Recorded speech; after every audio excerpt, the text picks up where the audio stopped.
Baik, bertemu kembali dengan saya Kurniadi Mobala. Pada kesempatan kali ini kita akan melanjutkan pembahasan tentang kondisi optimalitas. Kalau di dua video sebelumnya kita membahas kondisi optimalitas untuk permasalahan optimasi tanpa kendala dan permasalahan optimasi dengan kendala persamaan. Pada video kali ini kita akan melanjutkan membahas kondisi optimalitas untuk permasalahan dengan kendala umum.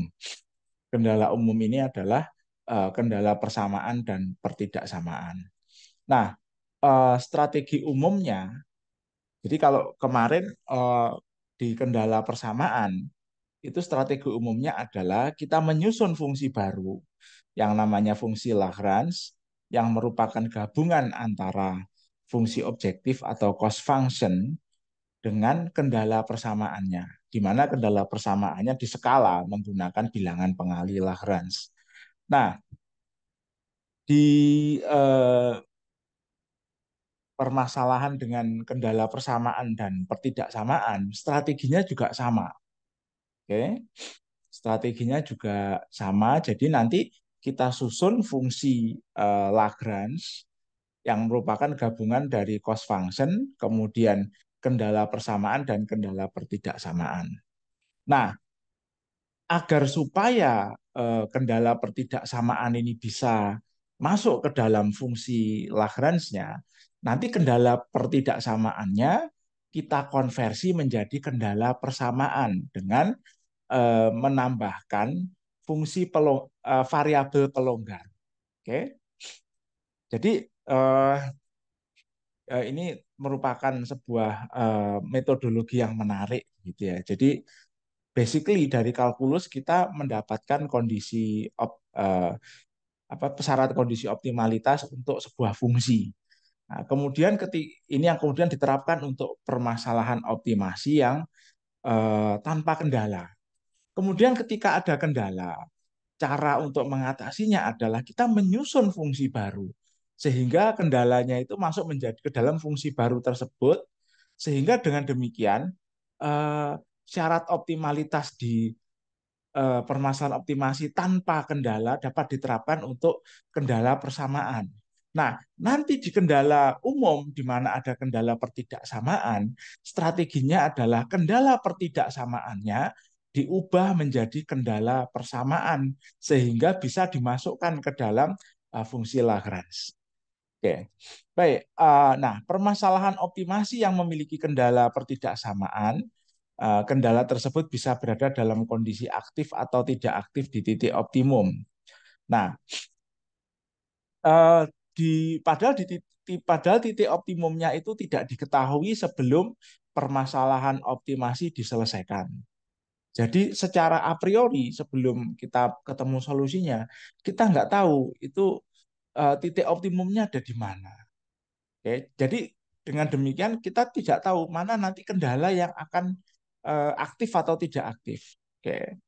Nah, dengan demikian kendala yang aktif atau tidak aktifnya itu juga tidak diketahui. Nah, oleh karena itu nanti penentuan status sebuah kendala pertidaksamaan itu juga merupakan bagian dari kondisi perlu untuk penyelesaian masalah optimasi. Oke, jadi nanti kita harus ngecek ini kendalanya itu aktif enggak gitu ya atau tidak aktif gitu.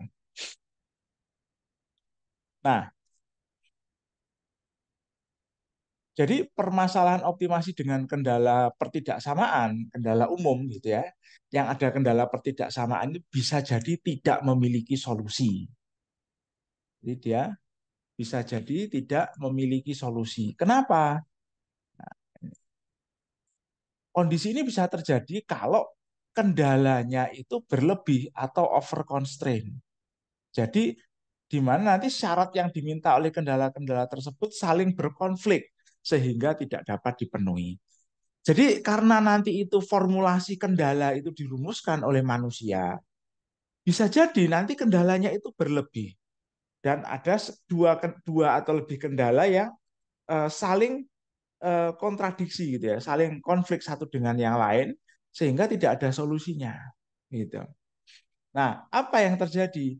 Ya, mau tidak mau permasalahan optimasinya diformulasi ulang atau dilakukan reformulasi dengan melonggarkan kendala yang ada. Jadi yang over constraint itu dilonggarkan. Atau dengan kata lain kendalanya diubah formulasinya. Oke. Nah, jadi seperti yang saya jelaskan secara singkat di depan, agar kondisi optimalitas pada permasalahan dengan kendala persamaan dapat diterapkan untuk menyelesaikan permasalahan dengan kendala pertidaksamaan, maka strateginya adalah melonggarkan atau memperkenalkan variabel pelonggar ke dalam formulasi kendalanya. Oke. Nah, di dalam formulasi bakunya kendala pertidaksamaan itu selalu dihubungkan dengan operator kurang dari atau sama dengan. Oke. Dengan demikian nanti fungsi kendala pertidaksamaan itu selalu bernilai negatif atau sama dengan nol. Karena ini selalu nanti sebelah kanannya ini kurang dari sama dengan nol. Nah, oleh karena itu nanti variabel pelonggarnya SK-nya itu selalu tak negatif atau selalu positif atau nol. Oke. Nah, kalau kita rangkum nanti kendala pertidaksamaan GK kurang dari nol ini ekivalen dengan kendala persamaan GK plus SK, di mana SK lebih dari nol adalah variabel pelonggar.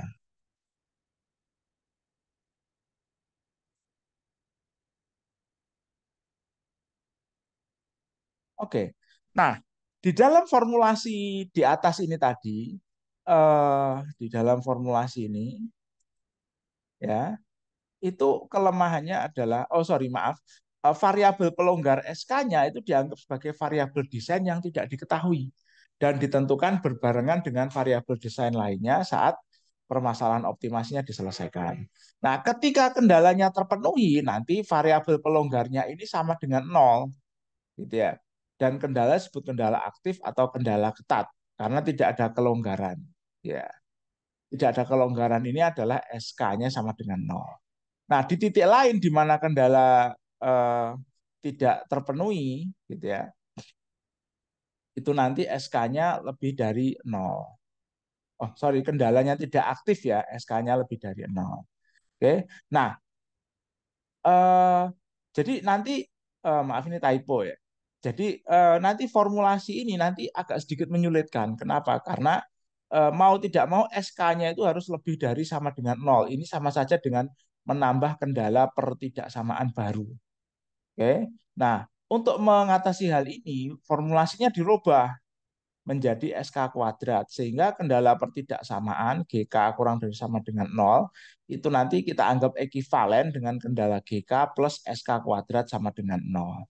Nah, SK ini adalah variabel pelonggar yang dapat bernilai positif, negatif, atau nol. Oke. Nah, jadi kalau SK-nya sama dengan nol, maka kendala aktif. Kalau SK lebih dari nol, maka kendala terpenuhi tapi tidak aktif. Oke. Kalau SK kurang dari nol, maka kendalanya terlanggar atau titik titik desain tersebut tidak visible. Oke. Nah, jadi nanti kendala pertidaksamaan yang sudah diubah ini kita masukkan ke dalam fungsi Lagrange dengan memberikan variabel bilangan pengali Lagrange yang baru yang kita simbolkan dengan UK. Gitu ya. K-nya dari 1 sampai M. M ini adalah jumlah kendala pertidaksamaan. Nah, jadi kalau formulasinya itu kita tuliskan secara formal, ini formulasi ini dinamakan formul kondisi Karush-Kuntaker gitu ya, atau eh, KKT condition. Nah,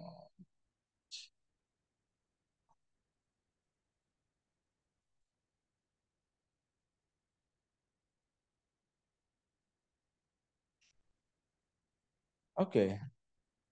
Nah, jadi untuk permasalahan optimasi secara umum sesuai dengan formulasi bakunya, nanti kita definisikan fungsi Lagrange ya yang merupakan L yang merupakan fungsi dari X, V, U dan S gitu ya. X-nya adalah variabel desain, V-nya bilangan pengali Lagrange untuk kendala persamaan, U-nya bilangan pengali Lagrange untuk kendala pertidaksamaan, dan S-nya adalah variabel pelonggar atau slack variabel. Oke. Nah, jika titik X bintang ini adalah titik reguler, anggota himpunan visible yang merupakan titik minimum lokal untuk fungsi objektif fx, dan memenuhi semua kendala yang ada, maka terdapat dua bilangan pengali Lagrange, V dan U, gitu ya.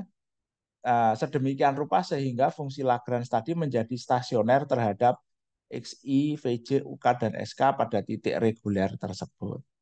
Oke.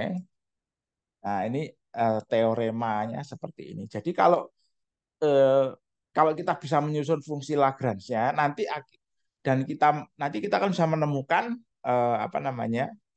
X bintang yang menjadikan fungsinya ini menjadi stasioner. Nah, kondisinya nanti diberikan oleh kondisi gradien. Kondisi gradien di titik minimum lokalnya adalah sama. Jadi turunan parsial dari fungsi Lagrange sama dengan 0. Jadi do L per do XI sama dengan 0, di mana I sama dengan 1 sampai N.